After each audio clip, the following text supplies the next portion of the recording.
seseorang yang menghafal Al-Quran, yang pertama yang perlu diperhatikan adalah tajwid dulu. Baru yang kedua untuk belajar itu boleh.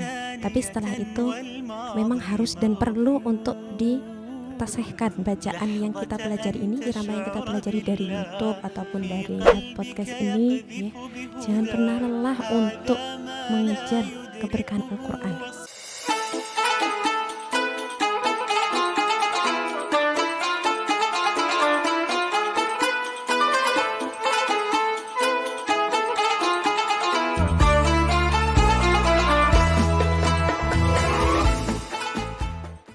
Bismillahirrahmanirrahim. Assalamualaikum warahmatullahi wabarakatuh. Halo Sobat Quran, kembali lagi dengan HTQ Podcast UIN Maliki. Pada kesempatan kali ini kita kedatangan tamu yang sangat Masya Allah, yaitu Sada Ama. Assalamualaikum Sada. Waalaikumsalam warahmatullahi wabarakatuh. Halo Gus Danding HTQ, Musaidah maupun anggota HTQ UIN Maulana Malik Ibrahim Malang, semoga senantiasa diberikan kesehatan, kelancaran dalam urusan, dan semangat dalam berkhidmat kepada Al-Quran. Amin, amin, Amin. Gimana nih Ustazah kabarnya? Alhamdulillah, sehat, Alhamdulillah. baik. Kesibukan jenengan apa akhir-akhir ini? Kesibukan saya akhir-akhir ini masih seputar dengan Quran, kemudian dengan pendidikan, okay? Mengamalkan ilmu yang dipunyai sedikit-sedikit di MTSN 1 Kediri, kemudian juga membersamai anak-anak ngaji di rumah. Alhamdulillah. Alhamdulillah ngajar nggih? Nggih. Oke, alhamdulillah. Sepertinya Gusting HTQ tidak asing lagi ya dengan pemateri kita pada hari ini, yaitu Sada Ama. Mungkin sedikit saya ceritakan, sedikit saya paparkan tentang beliau karena tak kenal maka tak sayang. Oke. Nama lengkap beliau adalah Sada Ama Faridatul Husna Jamil MPD. Beliau berasal dari Kediri. Kemudian pengalaman beliau yakni alumni santri tahfidz UIN Maulana Malik Ibrahim Malang dari tahun 2017 sampai tahun 2020. Ya, kemudian beliau juga alumni Musami'ah Hayat Hafidhil Quran dari tahun 2018 gitu, tahun 2018 sampai dengan tahun 2020. Nah, beliau ini Masya Allah, beberapa prestasi beliau, beberapa kali beliau pernah menjuarai musabaqah. Di antaranya, ini saya nggak spill semuanya ya, karena mungkin terlalu banyak. Jadi saya hanya menyebutkan beberapa saja. Kayak mungkin yang pertama itu beliau pernah menjuarai juara 2 musabaqah Tilawatul Quran Nasional cabang qiraat golongan Murattal Dewasa Putri tahun 2022. Nah, kemudian juara 2 MTQ tingkat Jawa Timur cabang qiraat golongan Murattal Dewasa Putri tahun 2023. Dan yang terakhir juara 2 MTQ Korpri tingkat Jawa Timur cabang hafalan Quran tahun 2023. Masya Allah. Ini saya nggak bisa nyebutin salah satu ya, karena terlalu banyak. Masya Allah. Jadi saya hanya mengambil beberapa saja. Oke, pada kesempatan kali ini kita mengambil tema yaitu pentingnya irama dalam baca Al-Quran sebagai sarana memperindah bacaan Al-Quran. Seperti itu, Ustazah. Nah, gimana nih pendapat Ustazah mengenai tema tersebut? Kita sebagai qari'ah ya, pembaca Al-Quran kan ya, qari'ah, kemudian juga ini banyak hafidh-hafidhah di sini. Masya Allah. Memang dalam membaca Al-Quran itu penting sekali ya kita untuk memperindahnya. Nah, yang pertama memperindah bacaan Al-Quran itu poinnya tidak di irama dan suara saja, tapi dari segi tajwid dulu. Karena dengan tajwid memang bacaan Al-Quran itu akan indah. Nah, kemudian baru yang kedua kita tambah dengan memperbagus irama dan juga lagu supaya Al-Quran itu lebih indah ketika kita bacakan maupun yang mendengarkan. Ya. Jadi ya memang penting sekali untuk memperindah Al-Quran, bacaan Al-Quran itu melalui irama ataupun lagu. Iya, Ustazah. Oke, baiklah. Saya ingin nanya nih, Ustazah. Ya. Menurut jenengan seberapa penting, Ustazah? Penting napa mboten irama ini dalam membaca Al-Quran? Itu bagi penghafal Al-Quran seperti itu. Apakah penting irama ini bagi seseorang yang menghafal Al-Quran, mereka hanya menguasai satu lagu buat deres gitu? Apa penting menguasai semua lagu seperti itu? Yeah. Kalau untuk hafidz-hafidhah untuk seorang yang menghafal Al-Quran, yang pertama yang perlu diperhatikan adalah tajwid dulu. Baru yang kedua adalah kelancaran hafalannya dulu. Nah, itu yang paling kelancaran penting. hafalannya dulu. Kemudian yang ketiga baru kita perindah lagi dengan irama dan lagu. Karena untuk membiasakan diri deres lancar menggunakan irama dan lagu itu butuh pembiasaan yang itu juga prosesnya panjang. Sesuai pengalaman saya dulu juga begitu. Mungkin awal-awalnya deres pakai irama ros saja ya, yang secara umum gitu. Biasanya seperti yang itu. penting lancar. Ya memang itu yang diutamakan, harus lancar dulu. Baru kita tambah pelan-pelan, belajarnya pelan-pelan. Satu lagu ditambah coba nahawan gitu. Supaya apa? Deresnya itu lebih nikmat. Lebih nikmat. Karena ibarat kalau kita lagu dan irama itu kan ibarat bumbu. Kalau masakan enggak ada bumbunya, dia memang sudah jadi masakan, hidangan, tapi kurang nikmat, kurang lezat. Nah ibaratnya lagu irama itu bumbunya gitu, biar lebih indah, yang kita sendiri yang deres itu juga nikmat, nggak bosen istilahnya. Mungkin satu juz dibuat 2 lagu tuh, setengah juzan lagu bayati, setengah juz nahawan gitu. Yang mendengarkan pun juga ikut menikmati bacaan Quran kita. Untuk irama lagu ini saya kurang tahu, tapi setahu saya ada beberapa Ustazah. Mungkin ada kayak bayati, nahawan, hijaz, ros gitu. Nah, gimana sih Ustazah cara kita menemukan irama yang cocok dengan karakteristik suara kita? Soalnya kan karakteristik suara orang beda-beda beda-beda. Ada yang suaranya kalau di dalam paduan suara ada yang melengking, ada yang alto, ada yang sopran seperti itu. Nah itu mungkin dari segi karakteristik irama baca Al-Quran mungkin ada yang bisa dicocokkan. Irama yang mana yang cocok sekiranya Ustazah? Kalau untuk menemukan kecocokan irama dalam suara itu tiap orang memang beda-beda. Mungkin tapi ada caranya. Ada yang seseorang itu semua irama cocok untuk suaranya. Karena mungkin juga sudah membiasakan diri untuk ngaji dengan irama yang bermacam-macam, pakai bayati, sobah, hijaz, nahawan, ros, kemudian sika, jiharkah. Itu ada yang juga seseorang itu mungkin lebih cocok dengan menggunakan irama nahawan karena mungkin kebiasaannya memakai irama nahawan. Nah, biar tahu itu perlu kita itu tashih ke guru, talaki gitu. Karena beliau yang bisa mentasih kita. Lebih cocok pakai irama ini, atau dicoba semua irama saja. Nanti kelamaan akan cocok sendiri dengan suaranya, kan Karena sebenarnya semua orang juga bisa melakukan Al-Quran itu dengan lagu yang bermacam-macam. Kalau sudah terlatih dan juga sudah dibiasakan. Kalau menurut Ustazah, kita belajar irama Al-Quran ini lebih baiknya, ahsannya itu berguru daripada kan kadang sekarang ini banyak menerka-nerka sendiri. Terus banyak juga sekarang di media sosial seperti di YouTube, Instagram dan lain sebagainya. Dan itu banyak kadang tutorial seperti itu tutorial lagu bayati, hijaz. Nah itu menurut Ustazah lebih baiknya kita itu belajar dengan guru secara langsung, apa nggak apa-apa secara otodidak lewat YouTube gitu seperti itu. Sebenarnya Menurut Sada boleh, gimana? sebenarnya boleh saja, ya. Karena memang zaman sekarang itu sudah zamannya media sosial. Ya. Kita memanfaatkan teknologi yang ada untuk belajar itu boleh. Tapi setelah itu memang harus dan perlu untuk ditasihkan bacaan yang kita pelajari ini, irama yang kita pelajari dari YouTube ataupun dari TikTok ya, itu ke guru.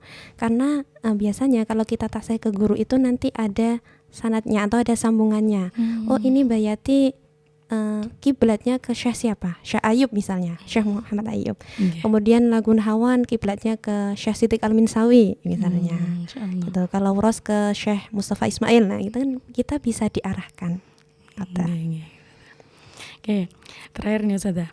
Kadang teman-teman Gusning Sobat Quran. Nah, ini kadang masih keliru nggak Ustazah? Masih keliru membedakan antara murattal dan mujawad. Intinya pokok kalau ngajinya pakai lagu, pakai irama, yaudah itu qiraah gitu bilangnya gitu. Padahal mungkin ini saya kurang tahu juga, mungkin terdapat perbedaan antara murattal dan mujawad. Murattal dengan mujawad itu ada perbedaannya. Perbedaannya terletak di tempo. Kalau mujawad temponya itu lebih lambat. Kalau murattal lebih cepat. Tapi kalau dari segi martabat tingkatan lagu, tingkatan nada dalam lagu per lagu itu sama saja. Misal bayati, ada bayati qoror, bayati nawa, bayati jawab, bayati jawabul jawab, dan seterusnya niku sama saja. Cuman bedanya di tempo bacaan. Gitu. Mungkin bisa sudah contohkan nggih. Yang ini sudah kan tadi perbedaannya di tempo nggih. Mungkin kalau murattal itu yang seperti apa? Mungkin sudah bisa contohkan. Ini saya contohkan perbedaannya dulu. Misalkan ta'awud nggih. Kalau lagu Bayati, saya contohkan di lagu Bayati, kalau murattal seperti ini. A'udzu billahi minasy syaithanir rajim. Itu temponya kan lebih cepat. Kalau mujawad lebih lambat sedikit. A'udzu billahi minasy syaithanir rajim. Nah, gitu. Terus juga nadanya biasanya kalau awal ta'awud itu pasti pakai nada rendah dulu kan. Kalau ta'awud, kalau murattal bisa langsung ke jawab atau nada tengah gitu. Atau bisa langsung yang tinggi. Oke. Kita udah bincang panjang lebar gitu sudah. Alhamdulillah. Alhamdulillah. Mungkin di sesi terakhir ini ada sedikit lah spill tentang mujawad. Sada mungkin bisa mempraktekkan sedikit aja mungkin dari ayat yang Sada sukai. Mungkin punya surah favorit seperti itu. Nah, gitu mungkin bisa mempraktekkan mujawad sedikit. Tadi kan kita udah mendengarkan murattal nggih. Dan itu ya kita bisa mengetahui perbedaannya kalau murattal itu sedikit cepat dan mujawad itu lambat. Nah, itu mungkin Sada bisa mempraktekkan yang mujawad tapi yang ke ayatnya Sada. Tadi kan ta'awud mawon gitu ya. Ke ayatnya seperti itu. Mungkin sedikit nggih. Di surat Al-Hasyr ini nanti lagunya namanya Bayati. Saya mulai ta'awudnya ya rendah seperti biasa, kemudian langsung ke nada jawab.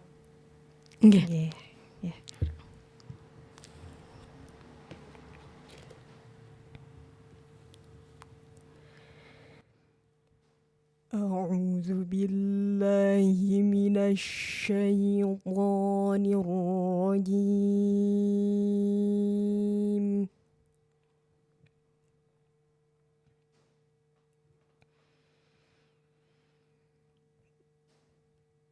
Bismillahirrahmanirrahim.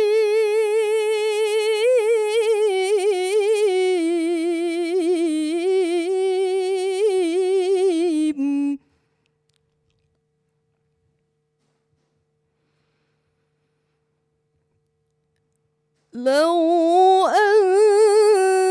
أنزلنا هذا القرآن على جبل لرأيته خاشعا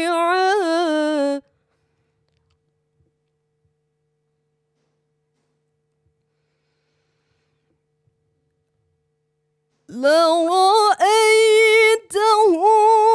خاشعا متصدعا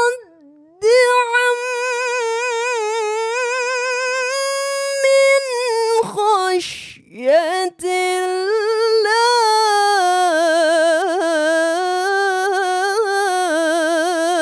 الله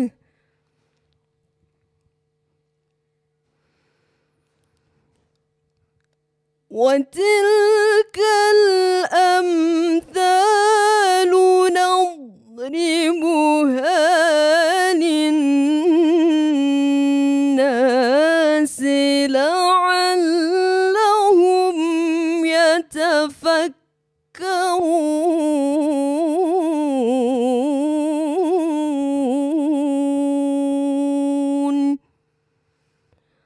صدق الله العظيم.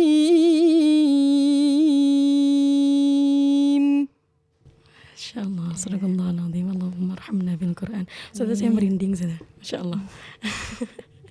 Masya Allah, itu tadi mujawad G. Tadi mencoba. Kalau dari jenengan sendiri lebih suka atau lebih sering membawakan mujawad apa murattal? Kalau sehari-hari tentunya lebih sering murattal karena untuk deres. Kemudian tapi mujawadnya juga untuk latihan sehari-hari gitu. Kita sudah berbincang panjang lebar mungkin ada kata-kata mutiara mungkin ya. Ada closing statement dari narasumber kita seperti itu. Monggo sudah. Biar teman-teman ini termotivasi untuk membaca Al-Quran dengan irama seperti itu. Mungkin ini khususnya untuk saya pribadi, saya umumnya, juga. Untuk teman-teman, umumnya untuk teman-teman semua, untuk yang melihat podcast ini, jangan pernah lelah untuk mengejar keberkahan Al-Quran. Jadi pengkhidmatan Al-Quran itu bisa dilakukan dalam berbagai bentuk. Nah, kita tidak tahu pengkhidmatan mana yang Allah terima. Karena dengan khidmat ke Al-Quran itu kan sebagai sarana atau wasilah, harapan kita, doa-doa kita itu juga dikabulkan. Yang terpenting kan dengan ngaji itu tadi kita bisa terus komunikasi sama Allah. Dan tentunya perlu terus belajar untuk memperindah Al-Quran. Baik itu dari tajwidnya maupun irama dan lagu. Sebagaimana disunahkan ya, Rasulullah itu kan pernah bersabda gitu, Zainul Quran bi aswatikum. Hiasilah Quran itu dengan suara indahmu. Itu. Pada intinya memang disunahkan kalau membaca Al-Quran kita harus diperindah. Dienak-enakin, dienakkan. Sarananya kan salah satunya dengan memakai irama dan lagu. Masya Allah. Ya, pada pagi hari ini saya mendapatkan mendapatkan ilmu dari Ustazah, begitu juga dengan teman-teman. Semoga saya dan teman-teman yang mendengarkan podcast ini mendapatkan ibroh, bisa mengambil ibroh dari apa yang dijelaskan oleh Ustazah Amah. Semoga kita pada intinya ya tetap ngaji walaupun itu hasannya memakai irama, tapi ya bagaimanapun intinya tetap ngaji seperti itu. Ustazah, terima kasih atas waktu dan kesempatannya udah jauh-jauh datang ke sini. Masya Allah. Ustazah, mungkin kita cukupkan podcast kita pada pagi hari ini. Kurang lebihnya saya sebagai moderator minta maaf. Ustazah, terima kasih atas kedatangan Ustazah pada podcast kali ini. Oke Sobat Quran, sampai jumpa lagi di podcast HTG UIN Maliki selanjutnya. Semoga podcast kita kali ini bisa bermanfaat. Dan jangan lupa like dan share video ini sebanyak-banyaknya agar menjadi amal jariah buat kita semua. Sampai ketemu lagi. Assalamualaikum warahmatullahi wabarakatuh.